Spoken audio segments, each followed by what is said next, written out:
Yuk belajar biologi tanpa menghafal. Mari belajar bersama saya.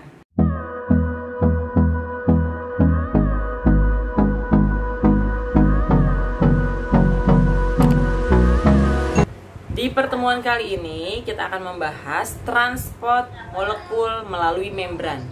Seperti video yang sebelumnya yang sudah kita bahas bagaimana mengenai konsep sel dan juga melalui struktur sel, kita sudah pelajari di sana ya. Sekarang kita mempelajari apa yang terjadi pada membran.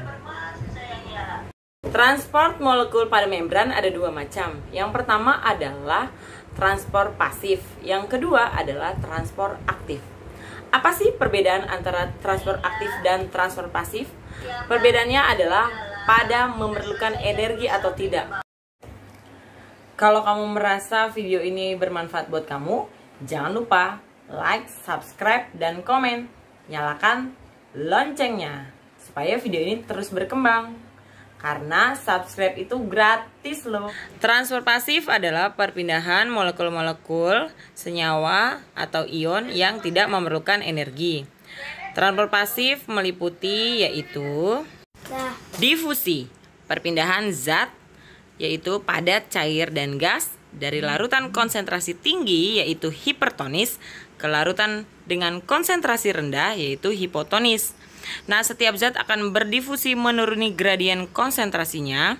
Hasil dari difusi ini adalah konsentrasi yang sama antara larutan tersebut yang dinamakan dengan isotonis. Contoh difusi yaitu yang ada sekitar kita. Nah, contohnya saya ambil gula, saya siapkan, ada juga air panas, dan juga ada gelas kosong dan sendok.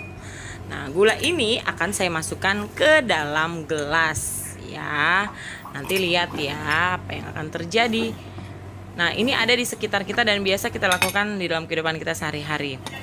Yuk, saya masukkan gulanya. Lalu, saya masukkan air panasnya. Ingat ya, gulanya dengan air panas. Nah, lalu kita kocok, kita aduk sampai merata. Apa yang terjadi? Nah, kita lihat nih.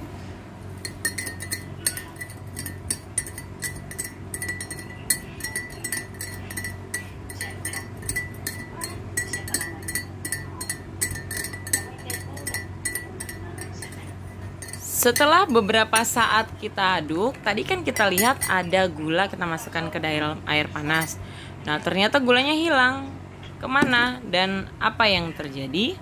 Terjadi perpindahan zat dari konsentrasi tinggi hipertonis pada gula yang terlarut ke dalam air konsentrasi rendah atau hipotonis dan terjadilah isotonis, jadilah air gula. Biasanya kita temukan dalam kegiatan kita sehari-hari di rumah ya. Contoh yang kedua dari difusi, ini juga ada dalam kehidupan kita sehari-hari. Saya siapkan air, kemudian ada sendok, lalu saya akan masukkan teh ini yang biasa kamu gunakan kalau kamu minum teh. Ya, kita akan lihat apa yang terjadi.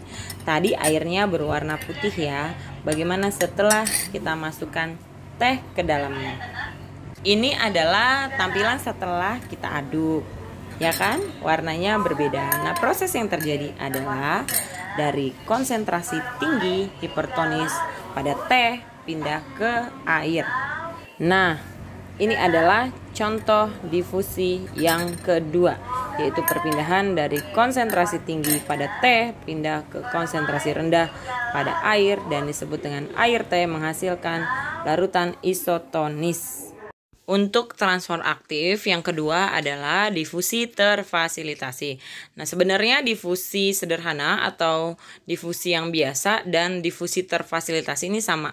Yang membedakan adalah adanya bantuan protein khusus yang mentransfer molekul dari satu sisi membran ke sisi lain. Nah, protein ini ada dua, yaitu protein saluran dan protein pembawa. Contoh difusi terfasilitasi atau difasilitasi adalah glukosa, ion natrium, dan ion klorida. Ini beberapa contohnya di mana molekul dan ion yang harus secara efisien melintasi membran plasma. Tetapi lipid bilayer, kamu ingat lagi ya struktur dari membran sel sendiri, yaitu pada membran hampir tidak dapat ditembus air. Nah, makanya transportasinya harus difasilitasi. Artinya harus dibantu oleh protein yang bisa menjangkau membran dan menyediakan rute alternatif atau mekanisme bypass supaya bisa dilalui. Nah, contoh yang ketiga dari transport pasif adalah osmosis. Osmosis adalah perpindahan molekul zat pelarut dari larutan yang berkonsentrasi rendah atau hipotonis menuju ke konsentrasi tinggi atau hipertonis melalui membran semi permeable. Contoh dalam kehidupan sehari-hari ada penyerapan air oleh bulu-bulu akar. Ada juga yang kedua adalah seperti yang ada di gambar, sebelum direndam dan ada tangan yang sesudah direndam. Mungkin gambarnya ini terlihat bahwa sebelum direndam air, tangan kita masih bagus, belum terlihat keriput. Setelah beberapa lama kamu berenang lama atau tangan kamu direndam, maka tangan kamu akan menjadi keriput. Yang kedua yaitu transport aktif. Pada transport aktif dibutuhkan energi. Kenapa? Karena dia memerlukan energi untuk melawan kecenderungan konsentrasi.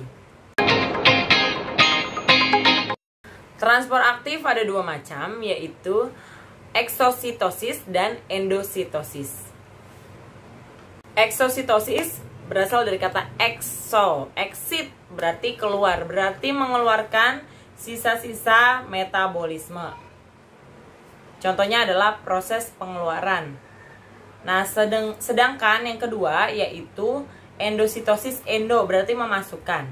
Ada dua macam, ada yang dimasukkan cairan atau padat. Kalau cairan disebut dengan pinositosit atau pinositosis, minum. Sedangkan yang dimasukkan bentuknya padat atau biasa kita kenal dengan makan, dia disebut dengan fagositosit atau memakan. Fagosit